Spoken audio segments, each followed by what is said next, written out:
Donc, traiter les addictions en réalité virtuelle, est-ce que ça marche ou pas? Quelle est l'efficacité clinique? Vous pouvez trouver sur Internet différents articles scientifiques issus d'études cliniques qui ont été faites sur de vrais patients tabagiques ou alcooliques, etc. J'en ai organisé moi-même que vous pouvez trouver sur les sites des publications. Et effectivement, ces études, il y a quand même moins de recul par rapport aux troubles anxieux, mais ces études qui existent déjà depuis quand même à peu près 10 ans, démontrent que oui, on peut vraiment utiliser la réalité virtuelle pour traiter les addictions au tabac, à l'alcool. On commence à parler de l'héroïne et d'autres types de drogues. Voilà. Alors ça veut dire quoi efficace? Ça veut dire que les patients, évidemment, comme c'est montré par les différents tests et questionnaires, eh bien, ils sont moins dépendants, ils ont moins l'envie de consommer le produit, ils ont moins cette pulsion à consommer et ils se sentent plus autonomes. Alors, combien de séances sont-elles nécessaires pour traiter une addiction en réalité virtuelle avec les environnements C2Care? C'est un peu comme les troubles anxieux, il ne faut pas tant de séances que ça.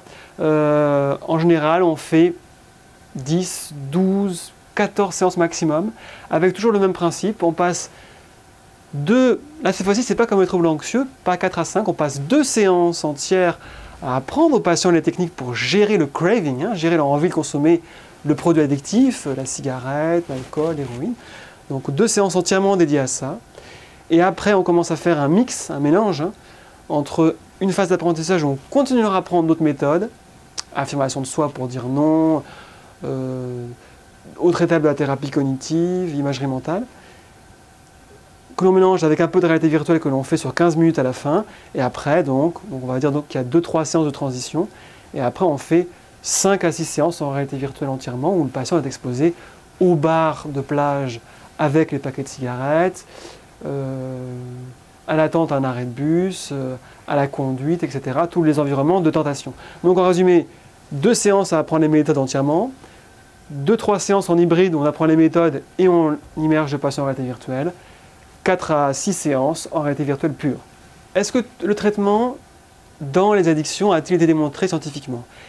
Il y a quand même moins de recul que dans un trouble anxieux, mais il y a quand même au moins 10 ans de publications. J'ai moi-même organisé avec une centaine de patients tabagiques des expériences scientifiques qui ont été publiées sur des revues scientifiques et qui montrent que, comme mes collègues également, qui montrent que effectivement les thérapies par exposition à la réalité virtuelle sont efficaces pour traiter les addictions. Alors, combien d'addictions peuvent être traitées? Quel type d'addictions peuvent être traitées avec les environnements virtuels et C2Care?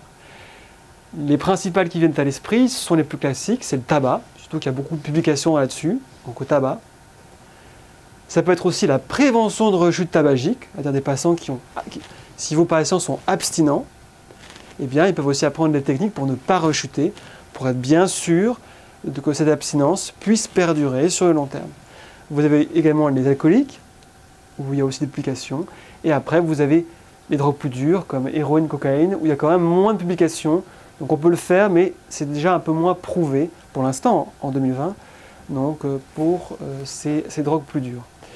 Ce qui est important, c'est que ce que l'expérience tend à démontrer, c'est qu'il faut probablement ne pas hésiter à mêler plusieurs choses, c'est-à-dire réalité virtuelle, plus substitut nicotinique, réalité virtuelle, plus cigarette électronique.